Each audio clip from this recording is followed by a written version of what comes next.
जय श्री सीताराम जी महाराज की जय हो। एक बार एक गांव में आग लग गई।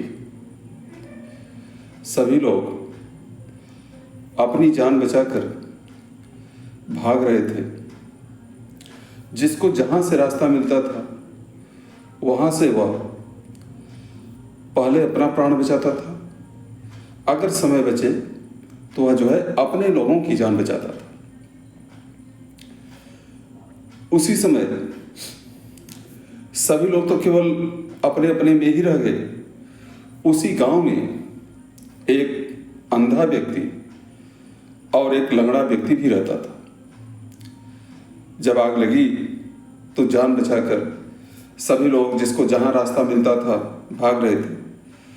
यह अंधा और लंगड़ा दोनों बैठे रह गए। लंगड़ा देख तो रहा था कि आग लगी है, वह रास्ता तो देख सकता था लेकिन चल नहीं सकता था, भाग नहीं सकता था। अंधा भाग तो सकता था लेकिन वह देख नहीं सकता था कि भागना किधर है, जाना किधर है। पूरा गांव धीरे धीरे सब अपना अपना रास्ता पकड़ लिए। किसी ने उन दोनों पर दया नहीं दिखाई। कहा जाता है कि जब मुसीबत आती है तो सबसे पहले अपने प्राण प्रिय होते हैं। सभी लोग अपने अपने प्राण बचाते हैं। दोनों बैठे विचार कर रहे थे तो लंगड़ा ने कहा कि भाई लगता है कि हम दोनों इस आग में जल जाएंगे। अंधा व्यक्ति कहा भाई क्या करें, रास्ता दिखाई नहीं दे रहा है, कहीं ऐसा ना हो कि चलते हुए आग की तरफ ही चले जाए। और यह जो लंगड़ा था इसने कहा मुझे तो दिखाई देकर ही क्या करेगा, मैं तो चल ही नहीं पा रहा। फिर थोड़ी देर बाद विचार करके उस लंगड़े व्यक्ति ने अंधे से कहा कि एक उपाय है, हम दोनों के भी प्राण बच सकते हैं। तो अंधा उत्सुकता से पूछा कि कौन सा उपाय है बताओ। तो कहे अगर हम दोनों आपस में तालमेल बना लें, एक दूसरे के सहयोगी बन जाएं, तो हम दोनों के भी प्राण बच सकते हैं।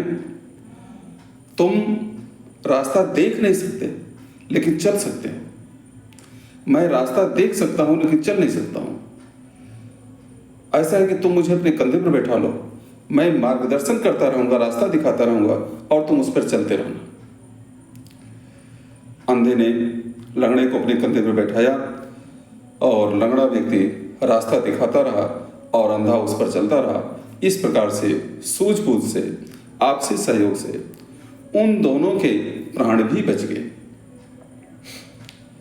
आज भी समाज में, संसार में अशांति की आग लगी हुई है, होड़ लगा हुआ है। एक दूसरे को कुचल देना, आगे बढ़ना, समाज किस दिशा में जा रहा है कुछ कहा नहीं जा सकता। इस अशांति की आग को बुझाने के लिए आज के समय भी आपसी सहयोग की आवश्यकता है। जैसे लंगड़े और अंधे व्यक्ति ने आपस में तालमेल बना करके सूझबूझ से अपनी जान बचा लिए, उसी प्रकार से आज भी इस अशांति की आग से बचाने के लिए समाज को युवक और वृद्ध दोनों की आवश्यकता है। युवक का जोश ही केवल काम नहीं करता है। शरीर में केवल ताकत हो तो भी उद्देश्य को प्राप्त नहीं कर सकता। इसमें वृद्धों का अनुभव भी होना चाहिए। लेकिन केवल अनुभव ही हो, शरीर में ताकत ही ना हो, सामर्थ्य ही ना हो, तो भी लक्ष्य प्राप्त नहीं कर सकते। इसलिए वृद्धों का अनुभव और युवकों की ताकत अगर आपस में मिल जाए, युवकों का जोश तो बना रहे लेकिन वृद्धों का अंकुश उस पर लगा रहे, तो वह जो है निश्चित उद्देश्य की तरफ अच्छे उद्देश्य की तरफ अग्रसर होता है और समाज को नई दिशा मिलती है। कहा जाता है, मंत्र परम लघु जासु बस, विधि हरिहर सुर सर्व, महामत्त गजराज कहो, बसकर अंकुश खर्व। अनुभव दिखाई तो नहीं देता है, और दरअसल आज के समाज में नवयुवकों के अंदर ऐसे भाव आ गए कि वह वृद्धों का सम्मान करना ही भूल गए। उनके अनुभव को कोई वरीयता नहीं देते हैं। यह ऐसे अनुभवी हैं कि जो जोश पर अंकुश लगा करके उसे निश्चित उद्देश्य की तरफ अग्रसर कर सकते हैं। मतवाला हाथी होता है, लेकिन उस हाथी को नियंत्रित करने के लिए एक छोटे अंकुश ही उसे सही दिशा में ले जाता है। ये लड़के जो होते हैं, लड़के, इनका नाम ही है कि लड़के आ जाए, यहां लड़े वहां लड़े, उसी को लड़के कहते हैं। एक बार एक रेलगाड़ी में एक वृद्ध व्यक्ति बैठा हुआ था और उसी समय कुछ लड़के अगले स्टेशन पर चढ़े, और लड़के तो लड़के ही हैं। थोड़ी देर बाद उन लोगों को शरारत सूझी और वह 8-10 लोग जो थे, उनमें से एक ने कहा कि चलो चलो रेलगाड़ी को रोकते हैं। तो दूसरे ने कहा कि रेलगाड़ी रोकेंगे तो टीटी आएगा और जुर्माना भरना पड़ेगा। तो उसके बाद जो है उसका जो लीडर था, नेता, उसने कहा कि अच्छा ठीक है, सभी लोग अपने अपने पैसे निकालो। तो सब ने अपना अपना पैसा देना शुरू किया। किसी ने 100, किसी ने 50, किसी ने 200, कुल मिलाकर के पैसे 1000-1200 हो गए। कहा बस कोई बात नहीं, अब चलो रेलगाड़ी रोकेंगे, सबको परेशानी होगी और हमें आनंद आएगा।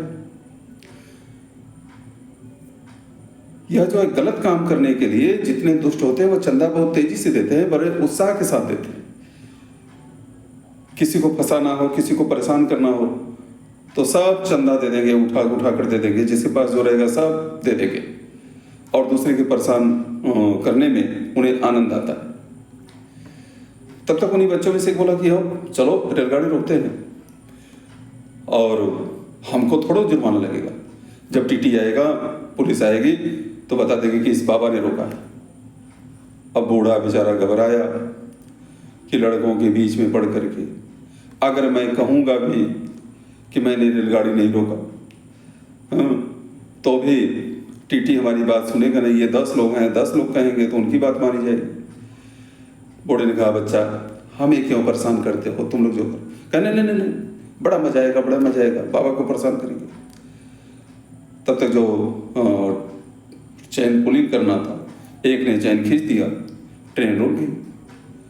ट्रेन रुकी तो उसके बाद टीटी और पुलिस वाले आए, कहें किसने चैन पुलिंग किया, किसने को? तो लड़कों में से एक ने कहा, बाबा ने रोक दिया, बाबा ने चैन पुलिंग किया। टीटी उनके पास गया, कहा था, बाबा इतनी उम्र आपकी होगी, आपने ट्रेन रोक दिया? यह नासमझी वाली बात कर रहे हैं, बच्चों जैसी हरकत करते हैं, आपने ट्रेन क्यों रोक दिया? आपने चैन पुलिंग किया है? बाबा ने कहा कि हाँ मैंने किया। कहें क्यों? कहीं लड़के जब से ट्रेन में चढ़े हैं तब से मुझे परेशान कर रहे थे और मेरे पास पैसे थे, 1200 रुपया था, इन लोगों ने छीन लिया। कहीं 1200 रुपये छीन लिए? कहें हाँ। कहाँ है? कहें उस लड़के की जेब में है जिसने सबका पैसा लेकर अपनी जेब में रखा था। तो बाबा ने कहा उसी की जेब में है। पुलिस ने चेक किया तो 1200 रुपये मिले और 1200 रुपये जो है बाबा को दे दिया गया। उसके बाद पुलिस पकड़कर उन बच्चों को लेकर जाने लगी। बाबा मुस्कुराए, कहें बच्चों तुम अगर लड़के हो तो मैं तुम्हारा बाप हूँ, मुझे परेशान कर रहे हो, फंसा रहे हो, तो मैंने भी बुद्धि लगा करके तुम्हें मुसीबत में डाल दिया। इसलिए कहने का तात्पर्य है कि लड़के जोश में गलत काम भी करते हैं, लेकिन वृद्ध होश में रह करके उस पर अंकुश लगाते हैं। हनुमान जी का जोश था समुद्र लांघने का, जामवंत ने उस पर अंकुश लगाया। जब हनुमान जी ने कहा कि लीलाओं लांघों जल्दी दिखारा, इस खारे समुद्र के जल को अभी लांघ जाऊं कि लील जाऊं, जामवंत जी बताओ मुझे क्या करना है। तो जामवंत जी ने कहा कि नहीं नहीं कुछ नहीं करना है, इतना करऊं तात तुम जाई, सीता ही देख कहो सुधी आई। तुम केवल जाओ और वहां पर सीता जी को देख करके आओ, समाचार दो, जो कुछ करना है भगवान ही करेंगे। तो वृद्ध का परामर्श और युवक हनुमान जी की ताकत लक्ष्य को प्राप्त की, माता सीता का पता लगा और आकर के भगवान को लोगों ने समाचार बताया। बाकी बातें अगले भाग में करेंगे। जय जय श्री सीताराम जी महाराज की जय हो।